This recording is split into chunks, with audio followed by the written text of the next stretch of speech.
जय सिया राम भक्तजनों, आज हम आपको वह चीज़ बताने जा रहे हैं कि जो बहुत सरल है और सुगम है, जो आप बड़ी आसानी से कर सकते हैं और उसका फल भी आपको अनंत गुना मिलेगा अगर आप श्रद्धा और विश्वास के साथ करेंगे तो। वो क्या है? अगर आप इस समय उठोगे तो आपका भाग्य अपने आप बदल जाएगा। जो चाहोगे आपको वह मिलेगा। अब आप ये सोच रहे होंगे कि हम किस समय उठें और हम क्या करें जिससे हमें सब कुछ प्राप्त हो। तो वही हम आपको बताने जा रहे हैं। प्रेमी भक्तों, आप ध्यान से सुने कृपया। हम आपको ये बताना चाहते हैं कि जो हम आपको बताते हैं वो 99% प्रैक्टिकल होते हैं। वैसे तो बताने वाले बहुत हैं, यूट्यूब पे बहुत लोग हैं, और हमारा कुछ ऐसा उद्देश्य भी नहीं है कि हमें ज़्यादा सब्सक्राइबर मिलें या हमें ज़्यादा लाइक करें लोग। लेकिन हम सिर्फ इतना चाहते हैं कि लोग हमें सुने और सुन कर के जो हम आपको बता रहे हैं उसका प्रैक्टिकल करें। क्योंकि यूट्यूब पे बोलने वाले, समझने वाले, वो 99% लोग इसलिए जुड़े हुए हैं कि वो पैसा चाहते हैं। लेकिन हमारे यहाँ कुछ ऐसा नहीं है।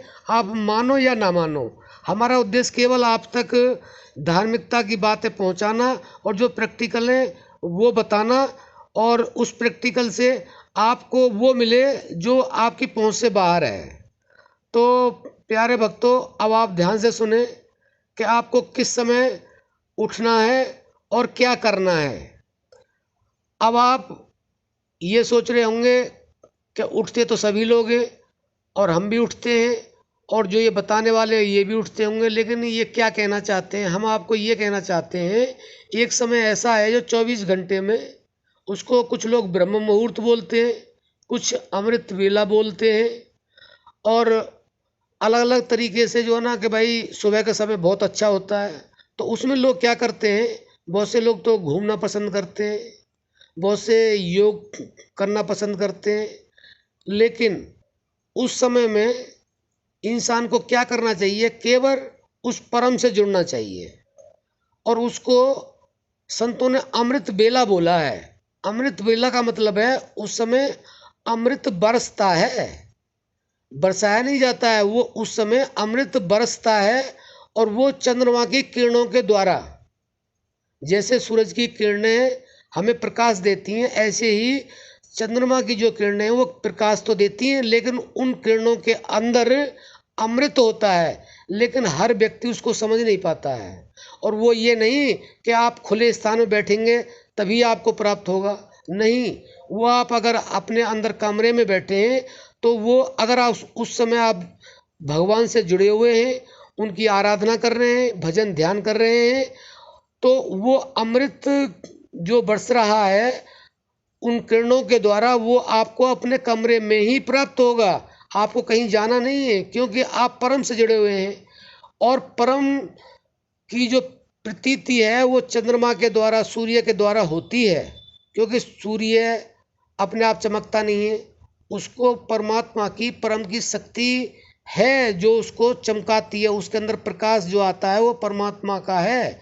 ऐसे ही चंद्रमा के अंदर जो अमृत है वो परम अपने आप उसके अंदर भर देता है, और उसकी किरणों के द्वारा हर जगह फैलता रहता है। लेकिन कुछ ही मनुष्य ऐसे हैं जो इसका महत्व समझते हैं कि इस समय अगर हम उठेंगे 3 से 5 के बीच में, अमृत बेला में, ब्रह्म मुहूर्त में, तो हमें अमृत प्राप्त होगा। और वो अमृत कैसे प्राप्त होगा? वो जो जगे हुए हैं, बहुत लोग ऐसे होते हैं, तकरीबन 30-40% तो लोग ऐसे होते हैं जो 3 से 5 के बीच में जगते हैं ब्रह्म मुहूर्त में, अमृत बेला में। लेकिन वो बेचारे जानते नहीं कि उस समय हमें क्या करना चाहिए। उस समय केवल उस परम से जुड़ना चाहिए, और उससे जुड़ने का जितना प्रयास करेंगे उतना ही आपको अमृत जो चंद्रमा के द्वारा, उसकी किरणों के द्वारा जो फैल रहा है, जो बरस रहा है, वो अपने आप मिलेगा आपको। आपको कहना नहीं पड़ेगा चंद्रमा से या उस परम से कि मुझे भी अमृत चाहिए। तो वो अमृत जब आपको प्राप्त होगा, आप भजन ध्यान करेंगे, उससे जुड़ेंगे, तो जैसे जैसे जितनी मात्रा में आप जो ना भजन ध्यान करेंगे उतनी मात्रा में वो चंद्रमा आपको अपनी किरणों के द्वारा उस अमृत का पान कराएगा। अपने आप आपको करना नहीं पड़ेगा। और जब आप जितना आप उससे परम से जुड़ेंगे और परम से जुड़ने के बाद में आपको अमृत प्राप्त होगा, तो आप समझते हैं कि अमृत क्या देता है। अमृत जो है ना अमर करता है। और अमर होने के लिए हर इंसान चाहता है कि मैं अमर हो जाऊं, लेकिन ऐसे नहीं हुआ जाएगा। वो तभी हुआ जाएगा जब आप अमृत बेला में उठेंगे और उससे परम से जुड़ेंगे, उसका भजन ध्यान करेंगे, तो आपको उस अमृत की प्राप्ति अपने आप होगी। और जब उस अमृत की प्राप्ति आपको होने लगेगी, चंद्रमा की किरणों के द्वारा आपके अंदर जो अमृत की धारा है, वो जो अखंड है, अनंत है, वो आपके अंदर जैसे जैसे प्रवाहित होने लग जाएगी, ऐसे ही आपके कार्य अपने आप सुचारू रूप से होने लगेंगे। आपको करने की आवश्यकता नहीं है। तो प्यारे सज्जनों, प्यारे भक्तों, आप हमारी बातों को थोड़ा न समझ करके ये समझा करें कि ये अपने अंदर से बोल रहे हैं या पढ़ कर के बोल रहे हैं या सुन कर के बोल रहे हैं। आप ये प्रैक्टिकल करें, तभी आपको पता चलेगा। तो आप अपने जीवन को धन्य बनाएं और उस अमृत को प्राप्त करें जो पूरी सृष्टि में पूरी रात बरसता रहता है। और ब्रह्म मुहूर्त में अमृत वेला में स्पेशल, जिसे स्पेशल कहते हैं, उस समय अखंड रूप से वो बरसता है। लेकिन वो हर एक को नहीं मिलता है, वो उसी को मिलता है जो उससे जुड़ जाता है। तो प्रेमी सज्जनों, प्यारे भक्तों, आप समझ गए होंगे। आज के लिए सिर्फ इतना ही। जय सिया राम।